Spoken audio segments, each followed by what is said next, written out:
Namaste everyone. Welcome to wave optics class. We have been studying about the superposition of waves, especially the interference, right? Interference is one of the basic property of any wave, because when two waves superpose, they produce a resultant wave which will be having maximum intensity and minimum intensity. And now that is one of the property which shows that light is a wave. Light can show interference, so light is a wave. So interference of light, explanation of interference of light using wave theory gave a boost to wave theory of Huygens. Now we will move on to the next property of light, that is diffraction. Very important phenomenon. We see that in day-to-day life. And I have shown you some pictures of CD and spider web appearing colored, and all these are because of diffractions. What is diffraction actually? So the important phenomenon exhibited by light. Diffraction can also be explained only using wave theory. No other theory can explain diffraction. You have to consider light as a wave only. Now, the property of bending of light. We know that light travels in a straight line in a given medium. In an isotropic medium, what do you mean by isotropic medium? The medium where density, optical density remains the same throughout. In your classroom, in your room, air is optically isotropic, because the density of air doesn't change from corner to corner. It is almost the same. So the light travels in a straight line. But even in an isotropic medium, if the light passes by the side of the narrow obstacles, like for example a razor blade edge, a tip of a pin, when the light passes by the side of all these very narrow particles, it bends, it changes the direction. So change in the direction of a light because of the obstacles in its path, that is called diffraction of light. Bending of a light due to obstacles is called diffraction. So bending is the best word used. Bending of light when it passes by the side of the obstacles is called diffraction. And that bending is not the same for all the wavelengths. That is the speciality. When the light passes by the side of the narrow obstacles, bending is different for different colors. So we get spectrum also there. It is not because of dispersion, it is because of diffraction. So when you place the CD in front of sunlight, it appears colored, it glitters with colorful light. The reason is when light falls on that CD contains ups and downs on the writing part of the CD. So there are ups and downs like this. There are tracks, very small ups and downs. When the light falls on those ups and downs, the light gets diffracted. Diffraction is different for different colors. Bending is different for different colors. So you can see the colorful light. Even the spider web. The thread of the spider web is so thin that when the sunlight passes through the spider web, that thread, very thin thread, can diffract light, because that acts like an obstacle for the light. When it comes across the obstacle, it bends. And again, the bending is different for different colors. We get this different colors. Now, how will be the bending? Sir, why don't we see the bending of light when the light passes through the window into my room? The size of the obstacle must be comparable with the size of the wavelength of the light. Then only you can see diffraction. Of course, diffraction effects may be present everywhere. But if you want to observe the diffraction, if it has to be noticeable, the size of the obstacle and the wavelength of the light must be comparable. Always we interact with the people, light interacts with anybody who are comparable with its wavelength. We interact with only those people who are of our comparative age, isn't it? You don't play very much with a small kid always throughout the day. You select a person who is of your same age and you go to play cricket, you play something else. So you want to have a very tight competition with the same aged friend. In the same way, light interacts with only those obstacles of whose sizes are comparable with its wavelength. So if you are placing a razor blade, its edge is very thin and its thickness will be almost comparable with the wavelength of light. When it comes across that thin edge, it can bend. And you can do that experiment in your house. If there is a tungsten filament bulb in your house, you place your hands like this. See your image of your hands on the wall. You will find that the image of the walls on the hands and image of the hands on the wall, you expect it like this, right? But it will not be like this. The edges will be blurred like this. It is not clear. That means light, by the time it passes by the side of a finger, it doesn't move straight, it bends into, and it encroaches into the shadow. Bending of light around the narrow obstacles and thereby encroaching of light into the shadow, that is called diffraction. So if you place a duster like this or a very sharp metal piece like this, put a light on this, you expect shadow like this. No light in this region and everywhere light, because this blocks the light, right? That is what we expect.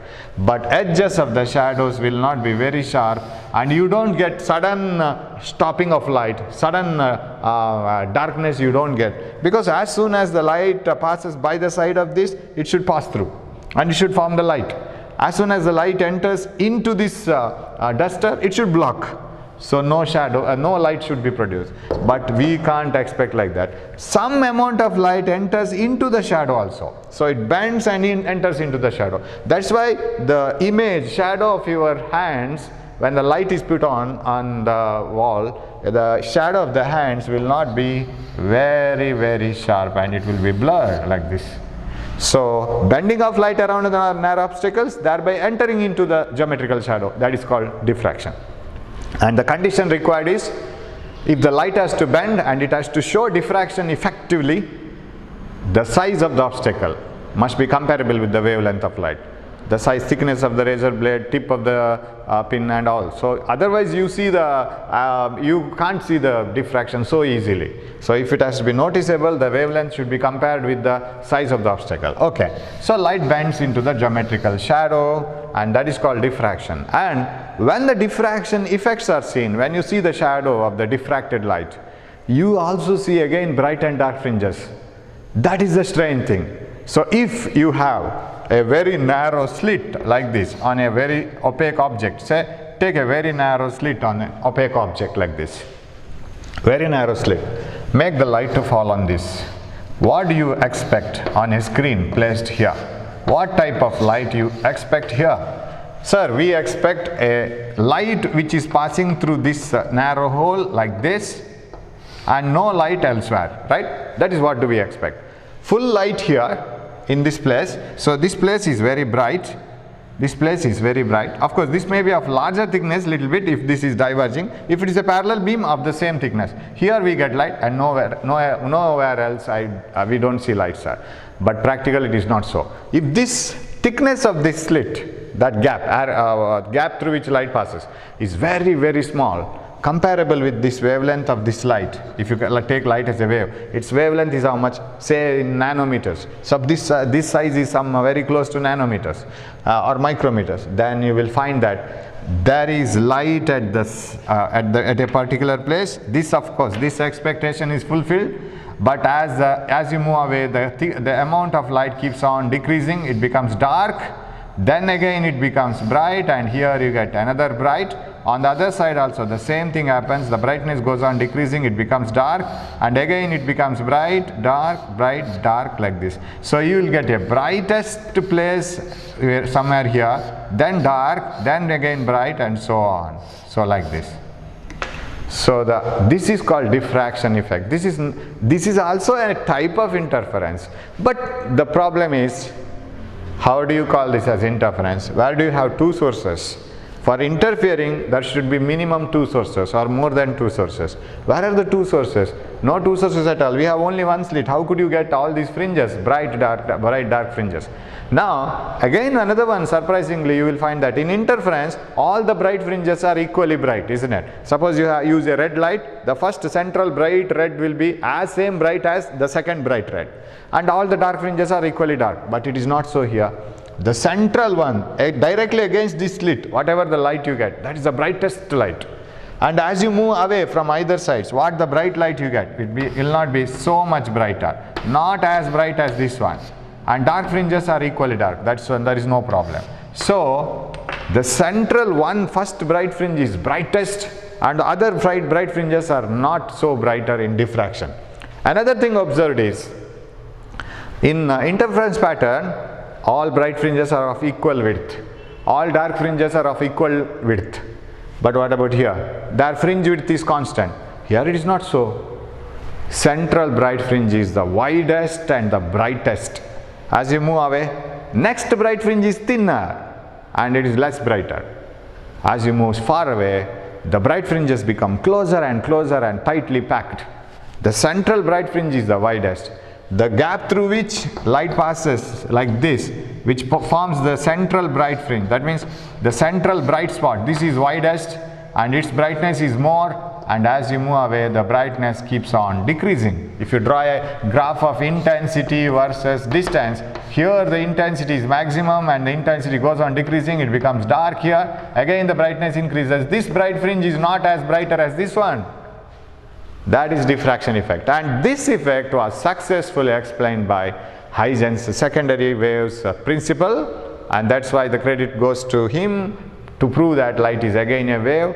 And how did he prove this? So now so if you want to see diffraction, what are the things needed now? Sir, I want to do the diffraction experiment and I want to see that diffracted light, the light which has bent, and that bent light forming bright and dark pattern on the screen.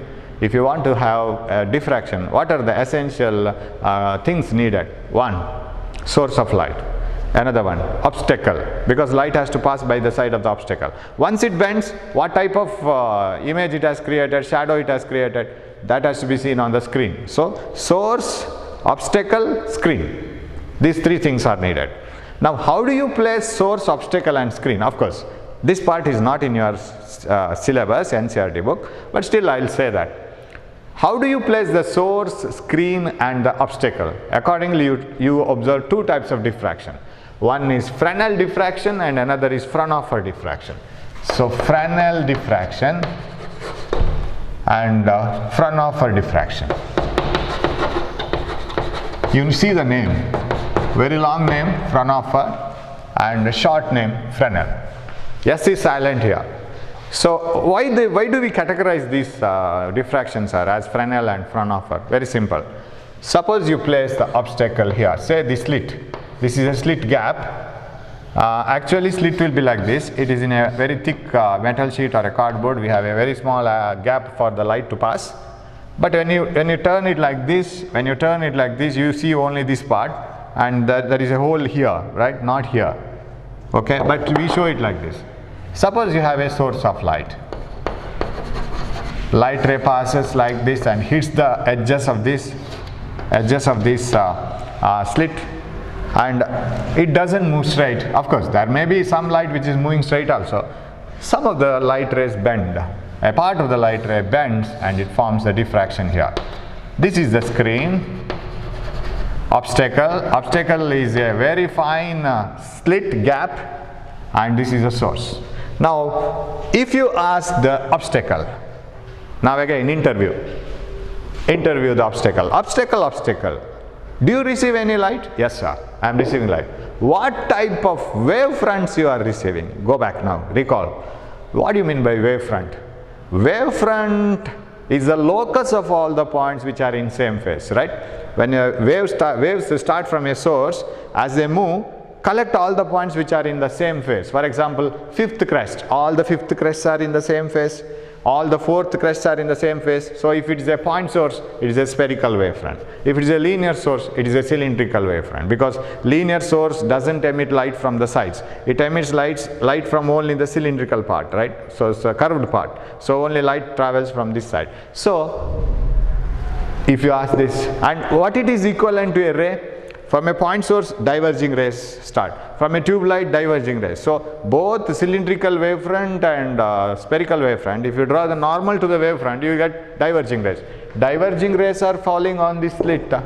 Now we ask the slit, what type of wavefronts are falling on this? It is simply either spherical wavefronts or cylindrical wavefronts, diverging rays. What type of wavefronts will you produce after diffraction, after bending them? Again, spherical or cylindrical wavefronts.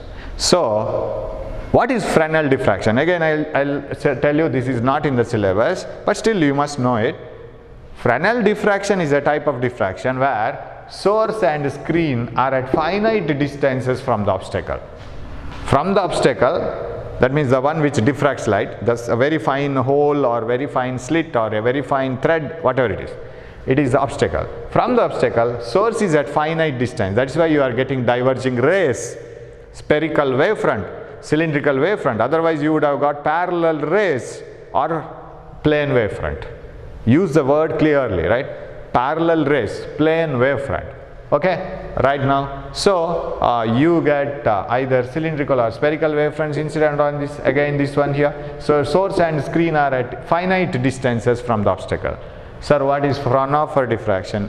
The type of diffraction where source and screen are at infinite distances from the obstacle. What do you mean by infinite distance? Parallel rays, plane wavefront. Sir, how to get parallel rays and plane wavefront? Very simple. What you have to do is only this much.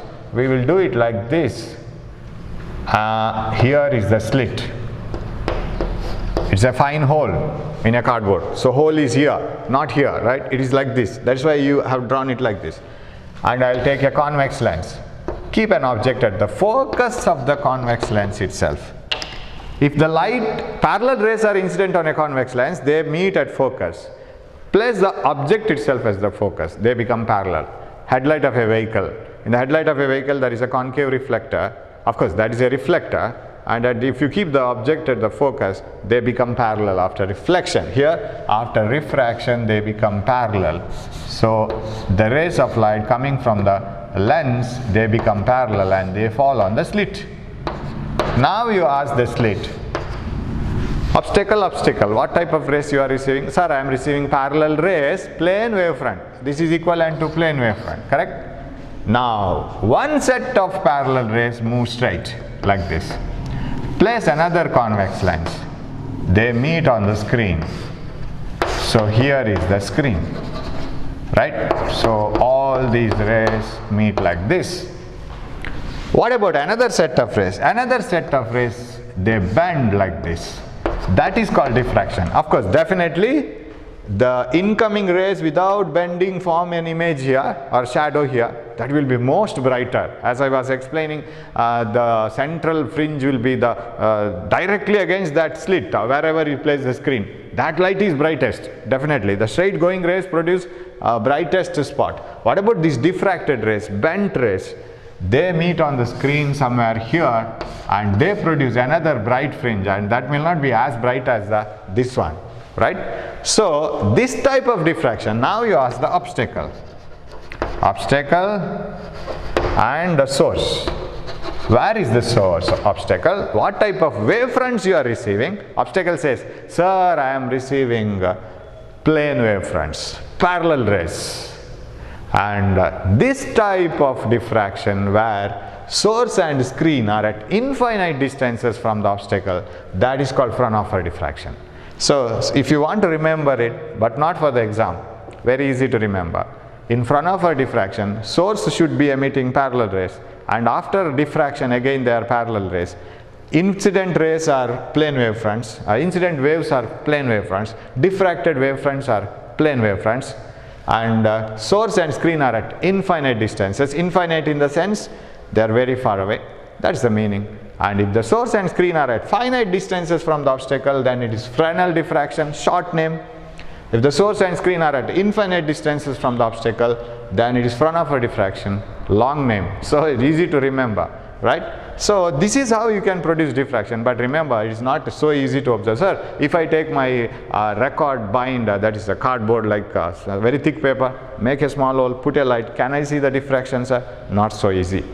It is very fine structure, so you can see that brightness, darkness, but only by using microscope. Otherwise, it is not so possible, not so easy to see. It is not possible to see it so easily. Okay, but still, we will see. I will show it in a PPT how to produce diffraction and how to see that. And is there any way of getting diffraction easily in our day-to-day life? Let us see it. Okay, so this is about diffraction. Now, how to explain diffraction using this Huygens wave theory. Now we will take up Fraunhofer diffraction, where source and screen are at infinite distances, obstacle is receiving parallel rays, diffracting parallel rays, incident rays are plane wavefront, diffracted waves are plane wavefronts. Now, moving on to this, yes, now let me see. As far as exam is concerned, all the explanations are not needed. Whatever I explain now, Each and every explanation is not needed to write it on the exam, but needed to understand. Okay, so listen carefully. But what do you write in the examination paper is very minimum. Okay, but if you know more, you can write very clearly. Okay, let this be the parallel rays incident, that means plane wave fronts, and here is a screen. Of course there should be a lens which will focus all the rays, and it will, okay, like this, like this. Okay, this is made to focus here, and this is one bright spot, and this should be a bright fringe. I will tell you why it is a bright fringe. Now select one set of rays which are moving in some other angle, right? Let us take one set of rays which are moving in some other angle. Let me use colored chalk. Okay, let us see the rays which are bent like this. Let me use this chalk. Bent like this, diffracted like this. You may get a doubt, sir, how does this diffract? Did it fall on the slit? Did it touch this edge of the slit? Yes, definitely, because it is you have to imagine it in 2 dimensions like this. This is the slit, and the rays will be falling on this, everywhere, isn't it? So one set of rays move straight, and on the screen they produce the brightest shadow of this, not shadow, the brightest light. One set of rays will bend like this, and like this they produce another shadow. Another set of rays bend like this, and they produce another shadow like this, or bright spot. Okay, so you show the diffracted rays. They bend and they form another bright place or dark place, we don't know, on the screen. This is screen, lens, obstacle. I have not shown the source. Okay, now, sir, by how much angle the rays have been diffracted? Theta. Rays have been diffracted through an angle theta. I forgot to put some arrow marks here. Yes. This should be a bright fringe, central maxima, and this is called central maxima. Why it is called central maxima? Because it is the brightest light which is formed after passing through this slit. The next bright will not be as bright as the central maxima. Okay, we are going to study this in detail, and I am not, don't be under the impression that I am skipping the things, and I have not given enough explanation. Where the time comes, I will give the explanation. Okay, now these are the diffracted rays. Consider the rays which are diffracted to an angle theta. Now why it is brightest? Why it is called central maxima? Now the rays which move straight without bending, right, from the slit, from the gap like this. So when you put parallel rays, for example a laser beam on the slit, the rays which move straight and which without bending, they move like this. Now you ask the rays. Of course there are not only the 3 rays, there are plenty of rays. There are plenty of wave fronts like this, like this. Huygens says, now comes the Huygens explanation. Huygens says, when a light falls on the slit, every point on the slit will act like a secondary wave. From the points on the slit, the secondary waves will start. Every point on the slit will act like different sources of light, and they emit their own waves, and the secondary waves start moving from the different parts of the slit. It is very interesting phenomenon. For example, if you can see this chalk, means every point on the chalk is acting like a bulb. It is emitting its own waves. But sir, does it have so much capacity of emitting its own wave? No, it is receiving light from the sun and it is emitting. But still, now these secondary waves are carrying the information of the chalk. So I can say that they are the secondary waves of the chalk. So every point on of the chalk act like the source of secondary waves. When light falls on this window slit, very narrow slit, every point on the slit will act like a secondary source. Now you stand here with a mic, interview all these secondary waves coming from the slit. How are you? How are you running? Sir, we are all running together. By the time we reach here, what is the path difference? No path difference. All the waves will start from the different parts of the slit. They travel equal distances, no path difference. By the time they meet here, there is no path difference, no phase difference. So if this wave, secondary wave, starting from here, and after meeting here has produced some 100th crest, then this should also produce 100th crest, this should also produce 100th crest. So everything should produce 100th crest. This should be a bright fringe. Now do you agree that one? Because there is no path difference for the straight going rays, waves, secondary waves, and after they meet on the screen. So there is no path difference between the waves started from here, here, here by the time they meet there. Path difference is 0. So all of them travel equally. Of course, you can say, sir, this wave has traveled little bit more than this one, because you see this path. This is neglected because these are parallel rays coming from a very long distant source. So if you compare it to the parallelity here, this path is neglected, and they are almost traveling the same distance. By the time they meet there, they produce equal, they fall with the crest on crest. So they produce bright fringe. That should be a central bright fringe. Now ask the diffracted waves, these waves. Hello, diffracted waves. By the time you meet on the screen, do you meet with equal phase? That means crest on crest. Do you meet with your footsteps equal like this? No, sir.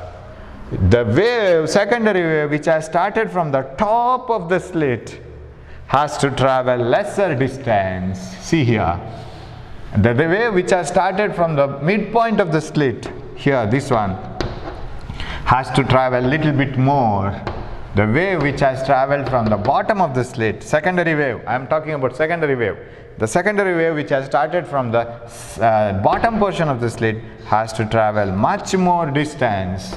So there is a path difference now. There is a path difference for the diffracted waves, not for the straight going waves. Diffracted waves will have path difference because the different points of the slit, if I can show it like this here, the different points of the slit here, they emit secondary waves. By the time they reach there, the diffracted waves have to travel different distances. One which is traveling from the topmost part of the slit has to travel lesser distance, and this has to travel more distance. This has to travel little bit more than this one. Similarly, you can consider the waves traveling from different points of the slit, and they will have to travel with different distance. By the time they meet here, definitely crest will not be on crest, trough will not be on trough, and that may be somewhat displaced, right?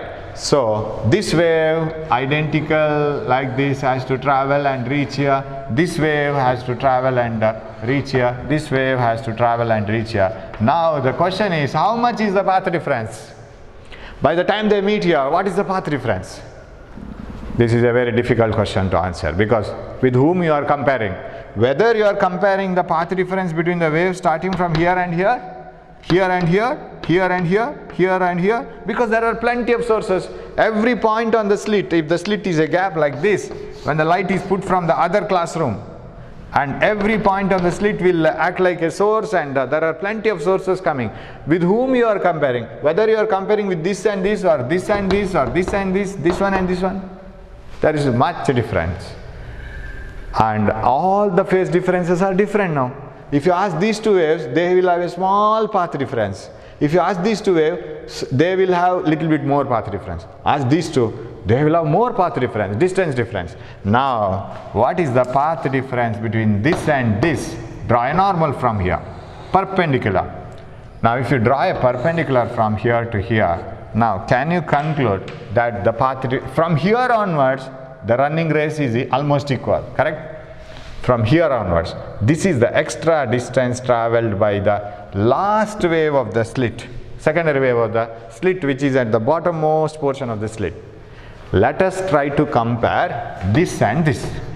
Sir, if you take only 2 secondary waves, is it enough? Not enough, but you can understand what will be the condition of the sources in between the slits, in between the top and bottom portion of the slits. What is the highest mark and lowest mark in your college? Sir, highest mark is this much, lowest mark is this much. Is it enough, sir? Only 2 marks are the highest and the lowest marks in your college? Yes, that is enough, because if I know the highest mark, if I know the lowest mark, I can guess in what conditions other students are, isn't it? In the same way, the highest path difference is between the top, the wave starting from the top of the slit and the wave starting from the bottom of the slit. That is the highest path difference. If I can understand that highest path difference, my job is over. because I can understand what is the condition of the other waves in between. Now we have to analyze it. If this theta is so much, what is this point? Bright or dark? If this theta is 0, definitely it is bright. If this theta is 30 degrees, what is the brightness here? If this theta is 20 degree, what is the brightness here? Because that theta decides the path difference. If I take still more theta, for example, if I take waves bending much more like this, and like this, bending much more than this theta, they will have more path difference. Do you agree? Because you see, this green and this green, they have more path difference. So from here onwards they travel identically, but this is path difference more. And when the waves move straight without theta 0, there is no path difference. This wave travels equal distance as this one. That is a beauty. Hope you are following, right? So theta decides the path difference. Path difference between the waves starting from the top of the slit and bottom of the slit. That's what I am interested with. Okay, I'll redraw this now. Sir, how to get the path difference? Because once you get the path difference, you know what is path difference, right? Path difference means difference in the distance traveled by the time they reach there. So here is a lens, okay, and the straight moving without diffracting waves, they should produce a bright place on the screen. And now the waves which are diffracted at an angle theta, that are of interest with us. So this is a diffracted wave, and after bending, and this is the angle of diffraction, and this wave has to travel less, this has to travel little more, this has to travel much more by the time they meet on the screen. So how much more this top and bottom of the slit? The secondary wave starting from the top of the slit and bottom of the slit. This is the extra thing that you have to travel. Now, A be the width of the slit. I will call this as A, width of the slit.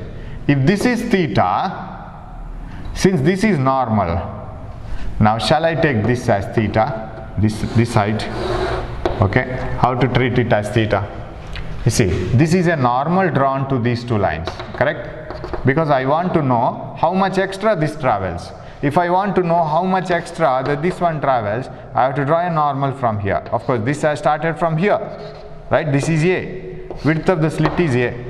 Slit width is A, and this starts like this and moves, and this starts like this and moves. And if I want to know by the time they meet here how much extra this has traveled, I have to drop a normal. If this is normal and this is normal, and if this is normal, sorry, this is normal, this is theta.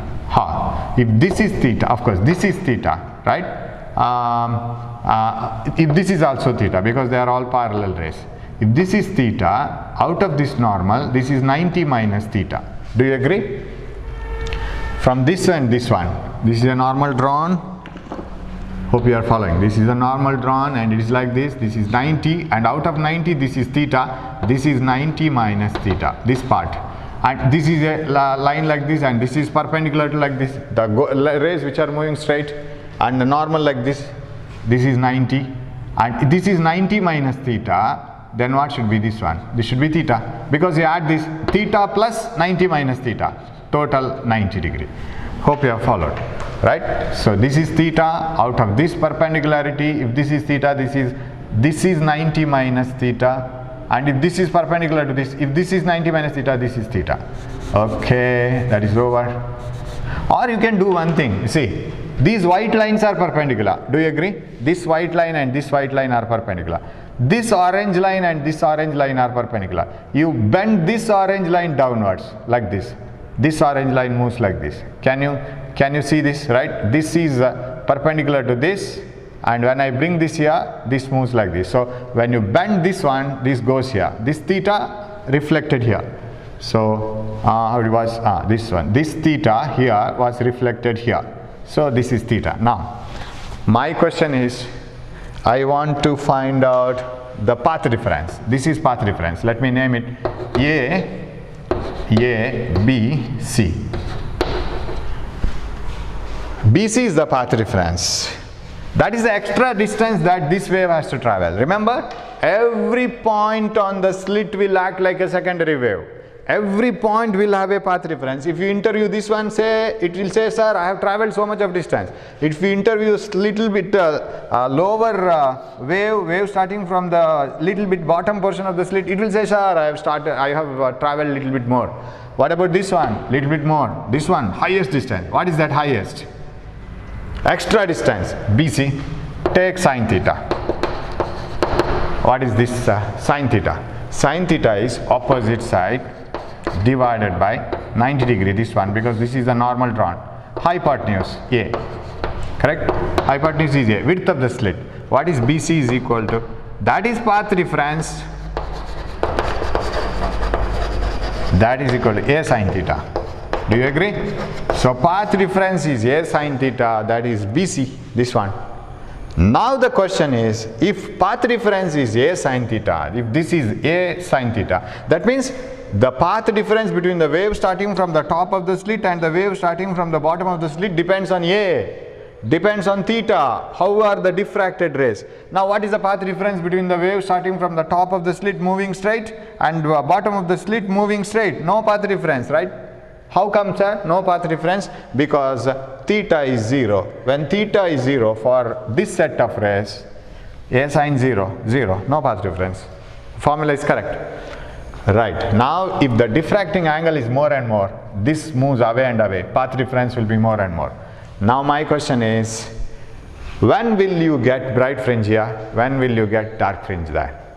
Now did you understand at least that the different fringes are produced because of the interference of different wave fronts occurring from the different points of the slit. Every point on the slit will act like a small secondary wave source. Every point on the slit edge is like a bulb. So they emit secondary waves, and these secondary waves go and join that. That is superposition again. So once the bending occurs, then it is purely interference. Interference of a number of waves. So that is the beauty. Diffraction, the rest part of the diffraction, once the bending occurs, it is interference only. So once the bending occurs, that is called diffraction. After bending, it is interference. Right. Now, path difference between the wave starting from the top and bottom of the slit is A sine theta, and now what they will do. So I will rub this one. Getting this one is very easy. A sine theta. Just take the triangle. Now I will analyze. If A sine theta is equal to 1 lambda, 2 lambda, 3 lambda, starting from is equal to n lambda, n starting from 1, 2, 3, 4, not 0. What is n equals 0? N equals 0 means path reference is 0 lambda. That is this wave. That is, however, a bright fringe. That we know. That is bright fringe. Now take the diffracted waves. For the diffracted waves, if A sine theta is equal to n lambda, can you guess? That means this wave has to travel a certain distance and reach here. This wave has to travel 1 lambda extra. That's the meaning, right? Could you follow this? The wave started from the bottom of the slit has to travel more. How much more? A sine theta. And that A sine theta, BC, right? If that A sine theta, BC is 1 lambda, after this, along with this one, correct? Along with this one traveling and meeting there. If that A sine theta is 1 lambda, what could be this fringe? Can you guess it now? Your guessing is it is bright fringe, isn't it? It is not a bright fringe, it is a dark fringe. That is the beauty of diffraction. Because your guess is correct. Sir, if the path reference is 1 lambda, it should be a bright fringe. Na? So for example, the wave reaches here. Another wave is also starting from the same point and moving along with them as crest falls on crest. Now I will displace the second wave little bit forward, right? 1 lambda forward. You were arguing like this in the last class, but now you are changing the plate, right? You don't say like that. You will agree with now. Now I will start the second wave 1 lambda later from here. Okay. After reaching here, you ask this wave, how much distance you have traveled? Sir, 1 lambda, 2 lambda, 2.5 lambda. What about this one? 1 lambda, 2 lambda, 3 lambda, 3.5 lambda. What is the path reference? 1 lambda. Whether crest is meeting crest? Yes. Interference, constructive interference, maximum interference. So maximum, no problem at all here. That means if the path difference is 1 lambda, then the crest again falls on crest. Sir, if this path difference is 1 lambda, if A sin theta, if path difference A sin theta is equal to 1 lambda, then we get a dark fringe here. It is destructive. Dark fringe here. Sir, why it is so? Very beautiful explanation. Sir, I will tell you where did we go wrong in assumption. Sir, path difference equal to 1 lambda should produce bright fringe, but here you say that it is dark fringe. The reason is very simple. What is this path difference? A sin theta is equal to 1 lambda. It is the path difference between the only two waves. We have not considered all the waves, right? It is the path difference between only two waves. What are those only two waves? The one which is starting from the top, another which is starting from the bottom. But Huygens says each point of the slit acts like a secondary source. From here. So this is a cardboard and here are the points on the slit. Sir, what about the other points? Waves coming from other points, won't they travel and reach here? Won't they contribute for the brightness or darkness of that point? Definitely. That we have left with. We are arguing with only two waves. One is here and one is here. Sir, it is having a path difference of 1 lambda. What about the waves when they meet there? It should produce bright fringe, but it is not bright, it is dark. Why? Very simple. Consider the waves starting from different points also now. Now, imagine friend A is, I will call this as M, M like this, and this is somewhat at the middle. Wave starting from M, you ask M, how many waves you have traveled, how many waves you have produced by the time you reached here? Sir, I produced 52 waves. You ask N, wave starting from the bottommost portion. It says, sir, I have produced 53 waves. This is 52 did I say? This is 53, one wave extra. So how are you meeting that? Sir, with crest on crest. Now if these two waves have a path difference of 1 lambda, what about a wave starting from the middle of the slit here? You ask that wave, sir, I have traveled 52 and a half by the time I reach here. Why? If this wave and this wave are the secondary wave starting from the top of the slit and the bottom of the slit, if they have a path difference of 1 lambda, the wave starting from the top of the slit and the middle of the slit should have a path difference of half lambda. Don't you agree? The friend traveling from M has to keep 52 footsteps by the time he reaches here. The friend starting from N should keep 53 footsteps by the time he reaches here.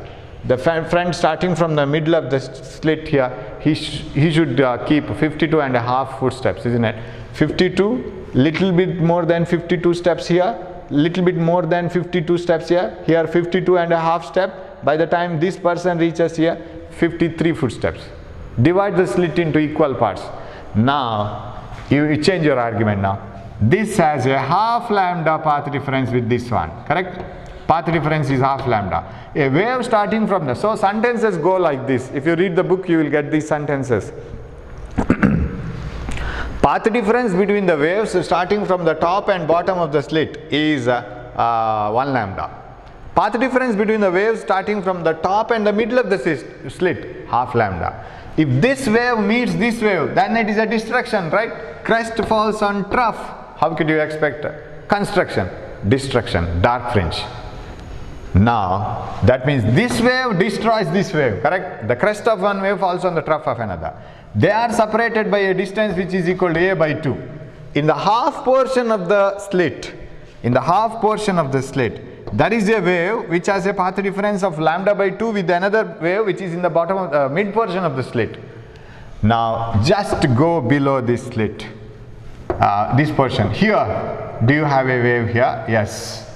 Do you have a wave here just below this here? Suppose you have come by 0.1 millimeter downwards. Can you come 0.1 millimeter downwards here, which will also produce a wave which is exactly having path difference of lambda by 2? Did you agree that? This person has kept 52 steps to reach here. This person has kept 53 steps to reach here. This person has kept, or he has marked 52 and a half steps. So what are the difference between this person and this person? Half step. You just below, you come here. What about the number of steps kept by this person? Sir, it is 52.1. Now, do you have another person who has a half step difference with this person? Definitely at the same point here. This is a 52 steps person, this is 53 steps, and this is 52.5, and this one is 52.1, and here is 52.6, right? There is a person with 52.6 steps. What is the difference between these 0.5 steps? For each point on this one, so for a point just below the top of the slit, there is a point below, just below the middle of the slit. These two have a path difference of lambda by 2, and they destroy each other. That means I generally say it like this. For every point, shall I love this one? Yes. Okay, like this, like this, like this, like this. Yes. For each point on the top of the slit, there are points on the lower half of the slit which have a path difference of lambda by 2 like this, right? Which have a path difference of lambda by 2. This has started earlier, this has started later, which will destroy each other. The one wave which is starting from here, this is destroyed by the wave here. The one wave which is starting from here has been destroyed by here. Another wave starting from here will be destroyed by this wave here. So if you divide the whole slit into two equal parts, for all the points, secondary wave starting from the top part of the slit, there are points on the lower half of the slits which have a path difference of lambda by 2. They cancel each other. They produce dark fringe minima. So if path difference is 1 lambda, dark fringe is produced here. And if the path difference is 2 lambda, of course, divide the whole slit into 4 parts like this. I will rub it and clearly I will tell you. Now divide the whole slit into, so like this, okay, like this here, and this is okay, like this. Now divide the whole slit into 4 parts. If the path difference between this wave, sorry, it is large wave, yeah, this wave and this wave is 2 lambda, 1 lambda, 2 lambda extra, and then together, right? From here onwards together, up to this 2 lambda extra. If the path difference between the top of the slit and the bottom of the slit, secondary waves, is 2 lambda, divide the whole slit into 4 parts. What is the path difference between the waves starting from this one and this one? It is half lambda. Like this. What about this one? 1 lambda, middle of the slit. Here 1.5 lambda, right? 1.5 lambda. For all points on this part of the slit, they cancel with this part of the slit. For all the secondary waves starting from this part of the slit, they have a path difference of lambda by 2 from with this part of the slit. They cancel each other, producing dark fringe. So if the path difference is 1 lambda, 2 lambda, 3 lambda, 4 lambda, remember we are mentioning the path difference between the waves starting from the top of the slit and bottom of the slit. If it is 1 lambda, 2 lambda, 3 lambda and so on, then the fringe will be dark. If it is 1.5 lambda, 2.5 lambda, 3.5 lambda and so on, then it will be bright. How it is, sir? I will explain that and I will stop it. Then we will go to again PPT and I will have some animations in PPT so that it becomes easier to understand. If the path difference is 1.5 lambda, 2.5 lambda, 3.5 lambda and so on, you will get a bright fringe at the spot now. How it is so? So if this is the waves starting to the top and hitting the top and bottom of the slit, now this is producing a bright fringe here, there is no doubt. This is the central one. Okay. If the waves are, okay, this is not needed now. Okay, if the waves are diffracted like this, suppose the path difference between this wave and this wave is 1.5 lambda. Is it 1.5 lambda? 1 lambda, half lambda. Divide the whole slit into 3 parts now. 1, 2, 3, equal 3 parts. The person who has started from here has traveled 52 steps. This is 53 and a half. 53 and a half. If the path difference is 1.5 lambda, half lambda has no meaning here. I will explain it in PPT. Half lambda is no meaning. 1 lambda has meaning, 2 lambda has meaning, 3 lambda has meaning, half lambda no meaning, and 1.5 lambda has meaning. Half lambda means it is neither bright or nor dark. We will start from 1.5 lambda. 1 lambda is over. 1.5 lambda. If the wave starting from, okay, If the wave starting from top of the slit and the bottom of the slit have a path reference of 1.5 lambda like this. What about the wave starting from this point and this point? Now I have divided the slit into 3 parts, not 2 parts, because the analysis becomes easier. Sir, why don't you divide the whole slit into 2 parts now? That explanation becomes complicated. You can explain, but it becomes very complicated. Let us make the things easier. So if it is divided into 3 parts, the wave which is starting from here has to travel like this. What about this one? This have 1.5. What about this one? Half lambda. What about the path difference between this wave and this wave? 1 lambda, 1.5 lambda. So I am going in equal intervals. What about in between waves? Of course, they have some path difference. If the path difference between this and this is half lambda, there may be some path difference of 0.3 lambda, 0.2 lambda, 0.1 lambda and so on. 0.4 lambda, everything. This is 0.5 lambda. Now, for this wave, the crest of this falls on the trough of this one. What will happen? These 2 waves superpose, they cancel each other, produce dark fringe. For a wave starting from here and here, they have their path reference of lambda by 2, crest falls on trough, they destroy. For a wave starting just below this one, there is a wave starting from just below this one. So if you just come just below this, there is another wave which have a path reference of half lambda. Again, they destroy each other. For a wave starting from here, there is a wave here. That means for all the waves starting from this part of the slit, one part of the slit, the second part of the slit will produce a wave which will have a path reference of half lambda. That means the other wave will start from here. They destroy each other and produce 0 pattern there. So for this part of the slit, these are the enemy waves, if I can call it like this. But don't write that word. For all these waves, these are the enemy waves because they have a path difference of lambda by 2. The crest falls on the trough. Now, what about this part? There are no enemy waves. They survive and they produce bright fringe because there is nobody to destroy them, right? So, one part of the slit produces secondary waves and they don't have any other waves which have a path difference of lambda by 2. They survive and they produce bright fringe, but that brightness is not as much as this one. Reason is simple. Most of the secondary waves in the slit have been destroyed from the secondary waves from the other part, but only one part, 1/3 of the full wave, the secondary waves will survive and the other parts will be cancelled because all the waves